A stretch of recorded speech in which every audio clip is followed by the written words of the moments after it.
जब ये जब सम्राट अशोक ने कलिंग युद्ध को जीत लिया तो उनको फिर बौद्ध धर्म ग्रहण करने की क्या जरूरत पड़ी? देखिए, जब जो है अशोक को ये पता चला कि वहां पर ऐसे बहुत सारे लोग मार दिए गए हैं जो सन्यासी थे, बौद्ध भिक्षु थे, वो तो हथियार नहीं लिए थे, महिलाएं आई थी वो भी निहत्थी मारी गई हैं, वहां पे बच्चे आए थे वो भी निहत्थे मारे गए, बहुत पुरुष आए थे वो भी निहत्थे मारे गए। ये कैसे हो गए? आज तक ऐसा कोई युद्ध नहीं हुआ और वो बहुत बड़ी संख्या में मार दिए गए।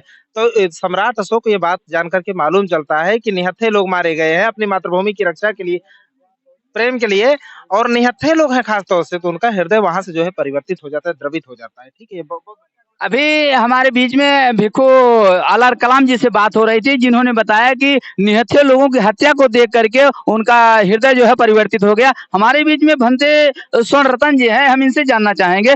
भंते जी, ये जो सम्राट अशोक हैं, ये इनका हृदय परिवर्तन लोगों की हत्या को देख करके हुआ, तो इन्होंने बुद्ध के धम्म को क्यों ग्रहण किया? ऐसा है, बुद्ध का धम्म और धर्म से अलग है। धर्म का मतलब होता है अच्छा मार्ग। हम लोग अपने अपने घर में जब होते हैं, परिवार में। अच्छा भंते जी, धर्म और धम्म में क्या अंतर है? धर्म जो होता है वो दूसरे के ऊपर आधारित होता है, और ये धम्म जो है वो खुद के ऊपर आधारित होता है। वो कोई परमात्मा या कोई आत्मा के ऊपर नीचे नहीं होता, वो आदमी ही खोज करके निकालता है और उसी मार्ग पे जो चला जाता है उसे धर्म कहते हैं। धर्म जो है भगवान देवी देवता के ऊपर होता है, न कि ये धर्म। अशोक ने बौद्ध का मार्ग अपनाया था, तो बौद्ध के मार्ग में ऐसी क्या खासियत है जिसे अशोक अपनाने पर मजबूर हो गए?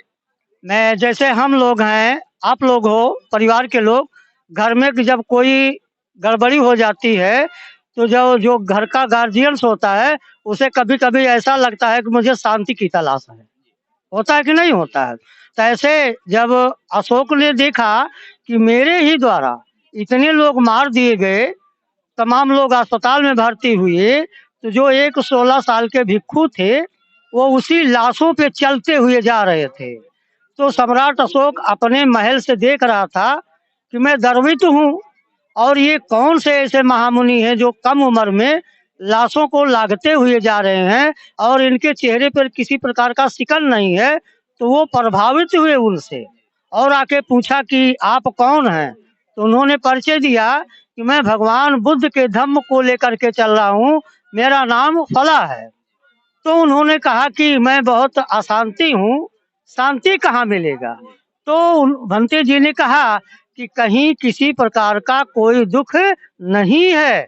तो वो जा रहे थे भोजन मांग के खाने, फिर अपने कुटी में सम्राट अशोक को लेके गए, जंगल में जो कुटी बनाए थे वहां गए। तो अभी मैं जो 3 शरण दिया हूँ, 5 शील दिया हूँ, यही उनको दिया और बताया कि जब तुम इस मार्ग पे चलोगे, अपने लोगों को चलाओगे, तो तुम्हारे परिवार सहित और तुम्हारा पूरा राज बुद्धमय होगा, अर्थात सुखमय हो जाएगा। अभी आप भंते जी से बात सुन रहे थे कि आपने भंते जी ने बताया कि मैंने जो 3 मार्ग दिया है, अगर कोई भी व्यक्ति उस मार्ग को ग्रहण करता है तो उसका कल्याण होगा। आप देख रहे हैं कि मास न्यूज, सब ब्यूरो सुल्तानपुर, राम सकल गौतम की रिपोर्ट।